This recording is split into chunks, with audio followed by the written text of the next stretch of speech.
Having a fixed panel has its pros and its cons. Stick around and I'll give you my thoughts.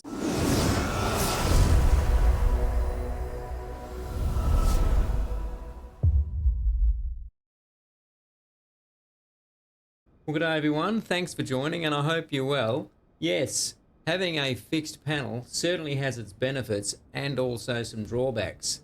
Let's get stuck straight in and start with the benefits.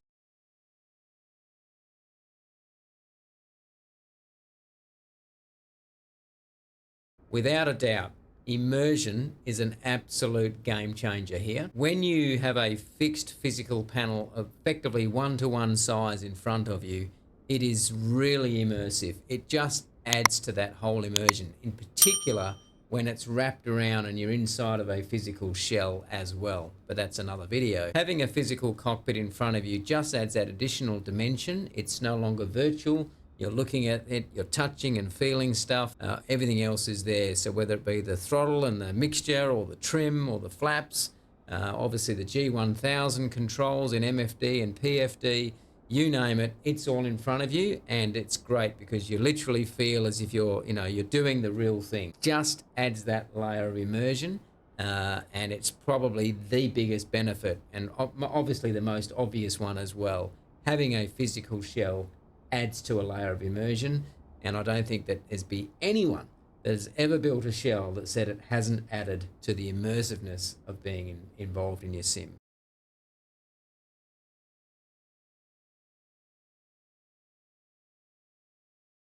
When people come and have a look at your sim, particularly if you've spent a long time yourself building it and evolving it yourself, it's a bit of a wow factor. People will come in and they won't expect to see a physical panel like this the very first time they see your simulator. They'll be expecting to see probably a couple of screens or a screen on a computer desk, and you may have a yoke and some rudder pedals. They're not really expecting to see something with a physical panel in front of it and all the buttons and dials. And the amount of people that I've had, friends and family and others that have come over and said, oh, can I have a go, can I have a go, because they just get enthralled in looking at all the lights and buttons and everything else. So there's a bit of a wow factor to it, and that's probably another big benefit.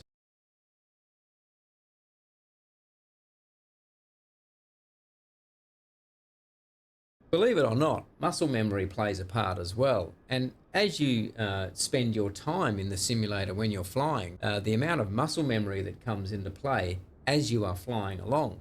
I can generally be flying along now, and I will automatically, I know where my trim is, I know where my throttle and mixtures are, my flaps. I can literally just feel the parking brake under here. I can just feel those exactly where they are, and that just comes back to muscle memory. So again, you learn muscle memory with this, and I think that's a bit of a benefit as well over time. So yeah, muscle memory is probably adding to it as well. But with any benefit, there's also some downside. Let me tell you about some of that now.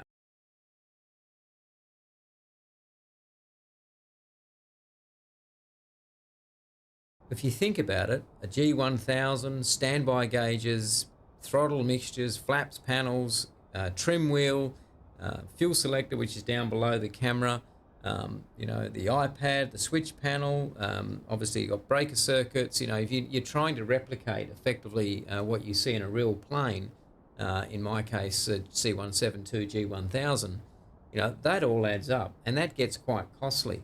And all of it, realistically, you don't necessarily have to have, because it's all replicated in your virtual screen anyway, in your 2D screen when you load into a simulator.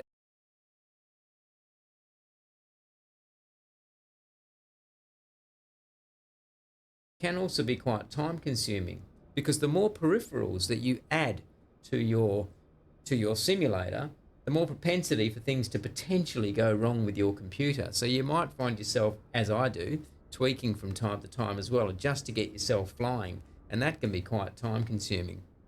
So the cost and time side of it, more so cost, is something that you certainly can be a bit of a drawback. It can get quite expensive. It doesn't have to be full on expensive, but it can be, depending on the sort of aircraft that you're planning on designing and flying.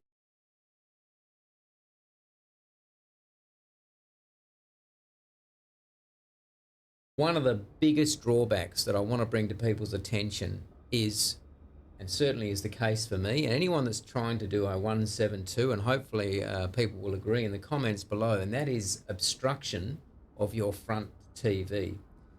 Luckily for me, I've got a triple screen set up here, so what I lose on the front in terms of me trying to see things, I'll explain it in a moment, I can pick that up on the left and the right. So by example, loading into a simulator, I can, and this is Flight Simulator 2024, I can load that onto the right-hand screen as a windowed view and drag it into the front and snap it out to full size. Not a problem, and off we go. But there are other things that do obstruct it. This panel occupies just over 1/3 of the entire height of a 55-inch screen. 1/3.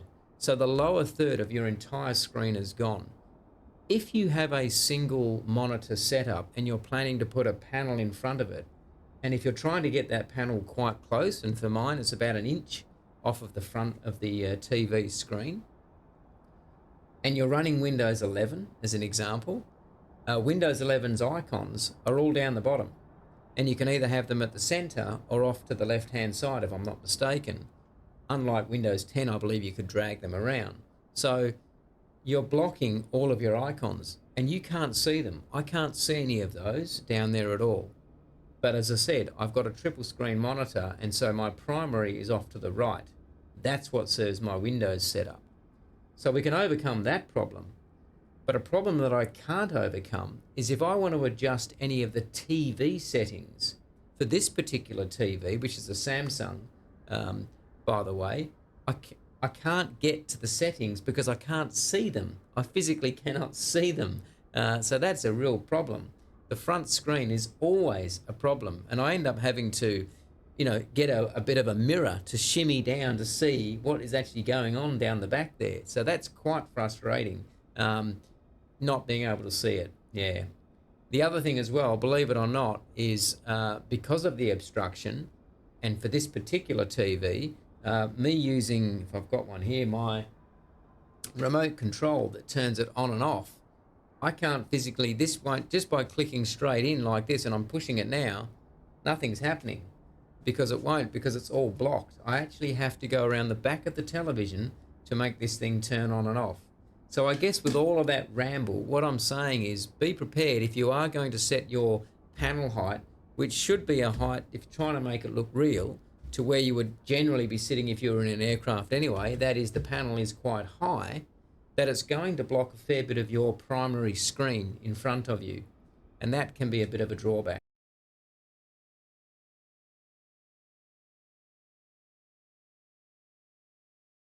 One last one that I'll leave you with relates to, I guess, the variance between your physical cockpit and your virtual cockpit. When you load into, for example, Microsoft Flight Simulator, as we all know, when you load in, you'll notice as you're sitting in the pilot's seat that the whole cockpit itself is off to the right because you're sitting in the left-hand seat, which is normal. And the same thing applies here for my physical one, because I'm now on the left-hand side, and as you can see, I'm sitting directly in front on the left-hand side. So that works physically. But the problem is when you try to blend physical with where you are and virtual, because obviously this screen has this panel off that way, so they are skewed. Effectively, this is the virtual one behind and this is the physical one in front. They are skewed like this. So whilst you can't see it, off to the right hand side of this screen here, you can probably see it actually. If I look at this, you can actually see a little bit down the right there. If I can maybe get my mouse to show it. You probably can't see that. There it is there. So you can see my mouse there. See that what I'm highlighting? That is the virtual shell going past. Okay, so it's a little bit of an immersion killer because it's sort of having another shell behind my other shell, behind my primary shell. Now, the way I've tried to get around that mostly, and I can't do it fully, but mostly is to actually try and get that virtual shell low enough so it kind of almost blends off the back, if that makes sense. Anyway, and so I just see a little bit of my cowling, and it works quite well. But again, rambling a bit, but the point I'm trying to make is, you have got a disparity between your virtual and your physical shell. There is a distortion there by virtue of the fact that you've got two dimensions to worry about, and you're in a three-dimensional world in the physical world. So that's another one there. Well, there's some of the pros and the cons of having a physical panel. And if you got any benefit out of the video and you thought it was some value to you, please leave that like, smash the subscribe, and I look forward to catching up with you on the next one.